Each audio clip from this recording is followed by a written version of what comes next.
오늘 하나님의 말씀은 구약성경 시편 16편 8절과 9절 말씀 보겠습니다. 내가 여호와를 항상 내 앞에 모심이여 그가 나의 오른쪽에 계심으로 내가 흔들리지 아니하리로다. 이러므로 나의 마음이 기쁘고 나의 영도 즐거워하며 내 육체도 안전히 살리니. 아멘.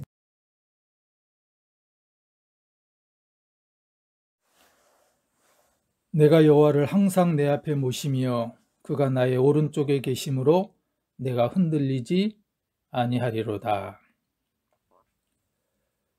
500년이 지난 종교교역의 모토가 코람데오, 하나님 앞에서였습니다.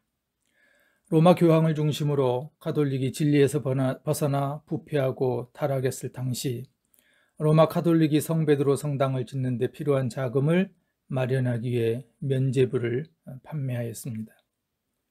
종교개혁을 주도했던 루터는 1517년 10월 31일 부당함을 지적하는 95개의 조항의 반박문을 비텐베르크 교회의 정문에 붙이면서 종교개혁에 불을 지폈습니다.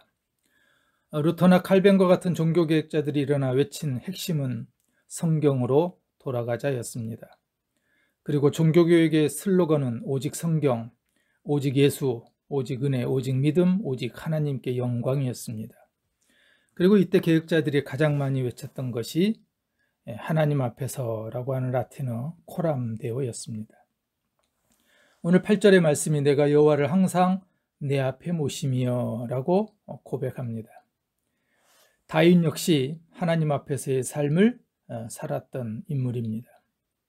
하나님은 영이시기 때문에 우리의 눈으로 볼 수 없고 손으로 만질 수도 없습니다. 그런데 다윗은 보이지 않는 하나님을 눈에 보이는 것처럼 모시고 살았던 인물입니다. 비록 눈에 보이지 않지만 하나님 존재를 의식하며 하나님의 임재 속에 살았다는 것입니다.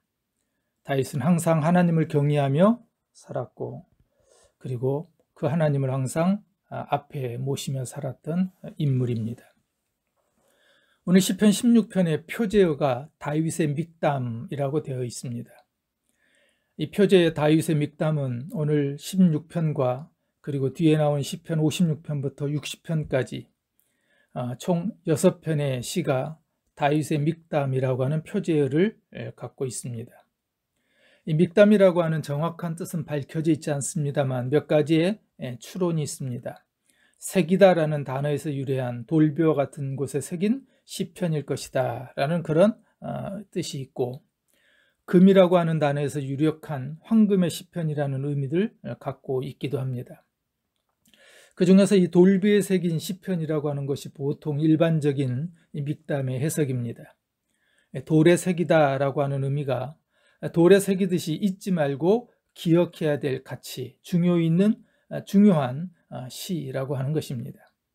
즉 공통적인 의미에서 이 믹담은 아주 가치 있는 시편, 중요한 시편, 중요했기 때문에 돌에 새겼고 황금의 가치가 있고 그런 중요한 의미의 시였다라고 하는 것을 추측해 볼 수 있습니다. 다윗이 하나님을 항상 내 앞에 모시고 살았다는 것은 하나님을 머리로만 생각하고 살았다는 것이 아닙니다. 내 앞에 계신 하나님과 구체적인 교제를 나누었음을 의미합니다. 교제를 나눈다고 하는 것은 끊임없이 대화하는 것을 말합니다. 즉 하나님에게 질문하고 그 하나님 앞에 엎드려 기도하고 그리고 하나님을 찬양하는 것을 말합니다. 다윗은 하나님과 많은 대화를 나누었던 인물입니다. 수없이 많은 질문을 우리는 성경 안에서 만나볼 수 있습니다. 블레셋이 쳐들어왔을 때 이 전쟁이 하나님께 속한 것인지를 다윗은 물었습니다.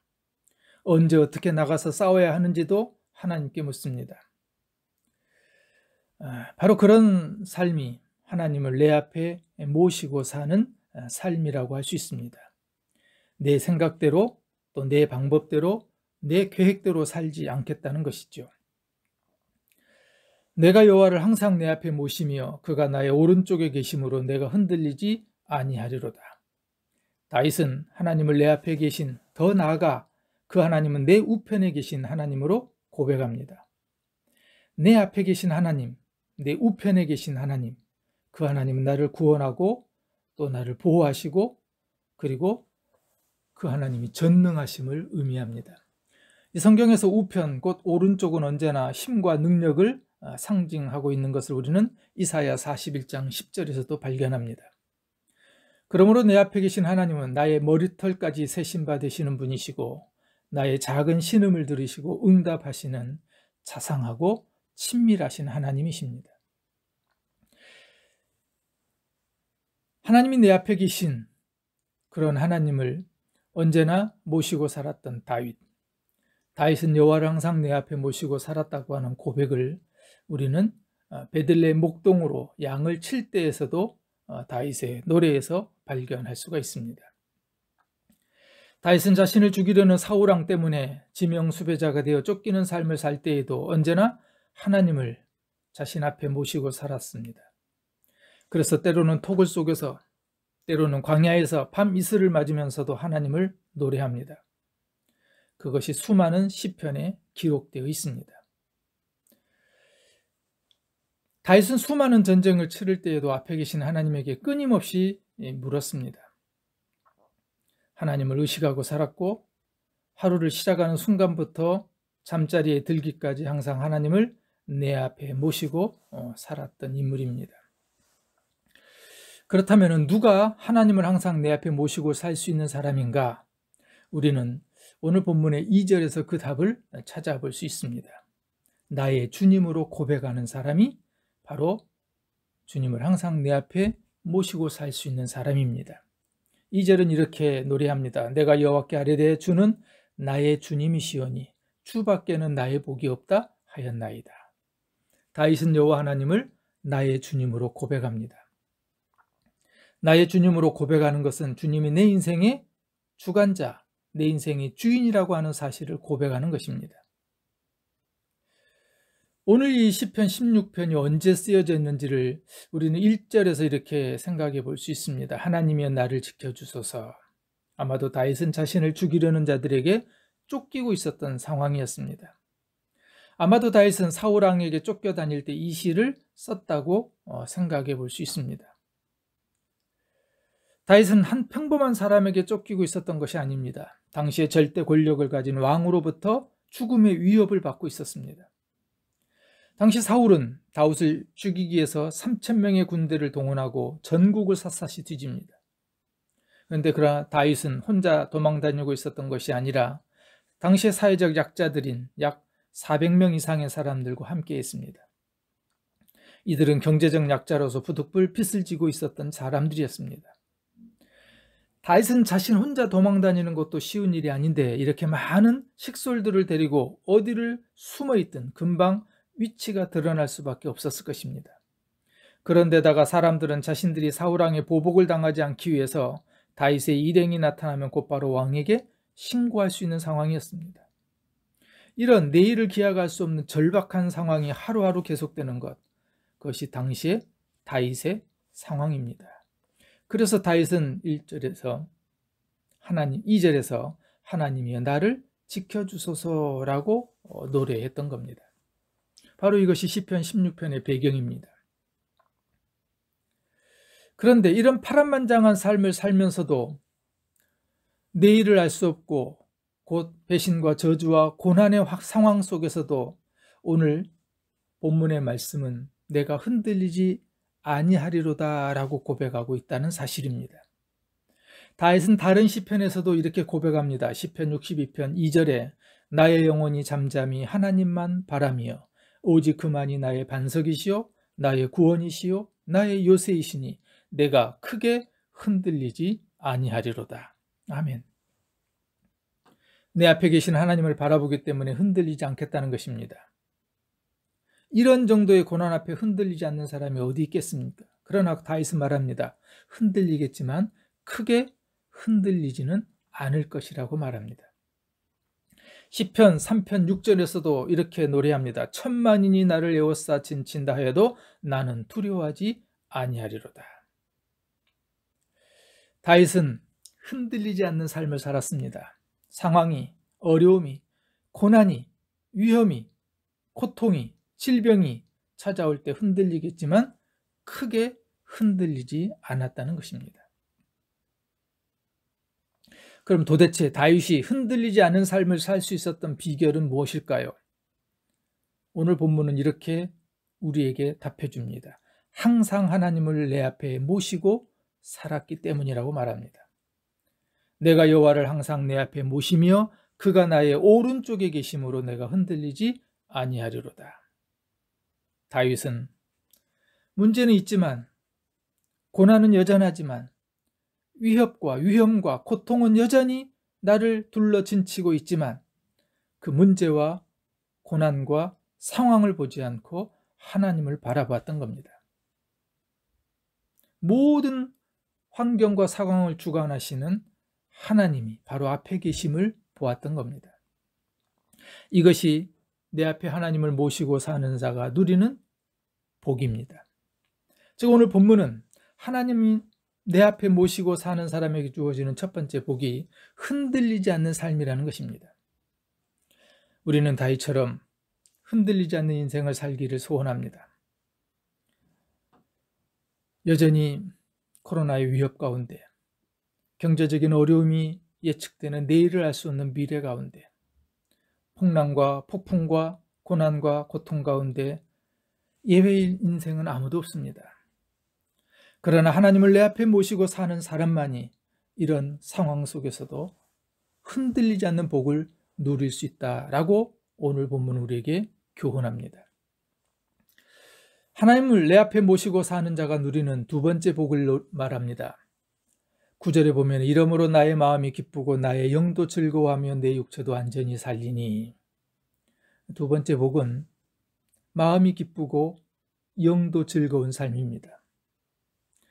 여호와 하나님을 내 앞에 모시고 사는 사람이 누리는 복입니다. 마음이 기쁘고 영이 즐거운 삶.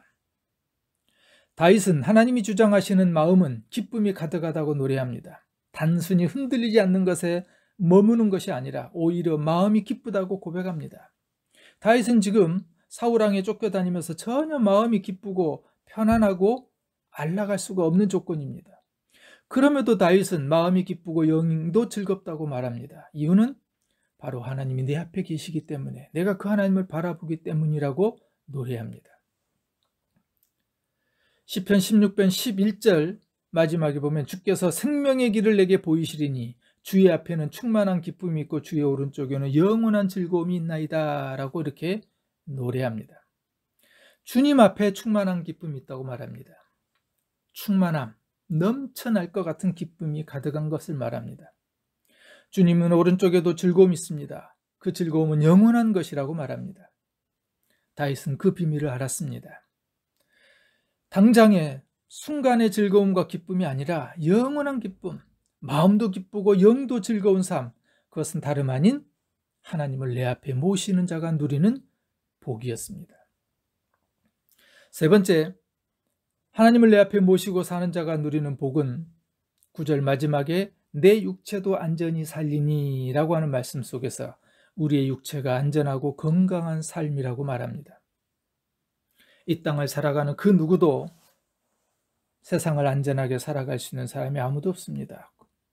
곳곳에 위험이 노출되어 있고 우리는 한 치 앞을 내다볼 수 없고 우리는 미래에 대해서 보장을 할 수가 없습니다. 그러나 하나님을 내 앞에 모시고 사는 사람만이 육체도 안전히 살게 된다고 말합니다. 육체가 안전히 살게 된다는 것은 하나님이 나의 피난처가 되어주신다고 하는 사실입니다. 하나님이 인생의 피난처가 되심을 가장 많이 경험한 사람이 있다면 바로 다윗일 것입니다. 힘들고 어려워 이젠 끝났다라고 생각되는 순간마다 하나님은 다윗에게 피할 길을 열어주셨습니다. 그래서 다윗은 시편 곳곳에 여호와는 나의 피난처, 여호와는 나의 피난처, 주님은 나의 피난처라고 무려 19번이나 고백합니다. 오늘 시편 16편은 우리에게 교훈합니다. 인생 가운데 흔들리지 않는 삶을 살기를 위한다면 하나님을 내 앞에 모시고 살아야 한다라고 말씀합니다. 풍랑과 폭풍 속에서도 흔들리지 않는 삶을 살기 위해서는 하나님을 내 앞에 모시고 살아야 한다라고 교훈합니다. 어떤 상황 속에서도 내 마음이 기쁘고 내 영이 즐거운 삶을 살기 위해서는 하나님을 항상 내 앞에 모시고 살아야 한다고 교훈합니다. 바로 이 하나님이 내 인생의 피난처가 되시기 때문에, 그리고 영원한 내 인생의 피난처의 삶을 누리기를 원한다면 그 하나님을 항상 내 앞에 모시고 살아야 한다라고 우리에게 교훈해 줍니다. 시편 125편 1절에도 이렇게 노래합니다. 여호와를 의지하는 자는 시온산이 흔들지 아니하고 영원히 있음 같도다. 시편 46편 5절에도 이렇게 노래합니다. 하나님이 그 성중에 계심에 성이 흔들리지 아니할 것이라. 새벽에 하나님이 도우시리로다. 시편 62편 6절에는 이렇게 노래합니다. 오직 그만이 나의 반석이시오 나의 구원이시오 나의 요새이시니 내가 흔들리지 아니하리로다. 새로운 한 해 우리 앞에 흔들릴 수밖에 없는 여러 가지 조건과 문제와 고난과 어려움과 상황들이 닥친다 할지라도 내가 결코 흔들리지 아니하리로다고 하는 고백했던 다윗처럼 하나님을 항상 내 앞에 모시고 살아가는 삶, 항상 내 오른쪽에 권능의 하나님이, 전능하신 하나님이 나를 지켜보고 계시는 그 하나님을 바라보며 살아가는 삶. 그래서 우리도 다윗처럼 내가 흔들리지 아니하리로다 고백하는 믿음의 한 해를 살아가시기를 주의 이름으로 간절히 소원합니다. 아멘.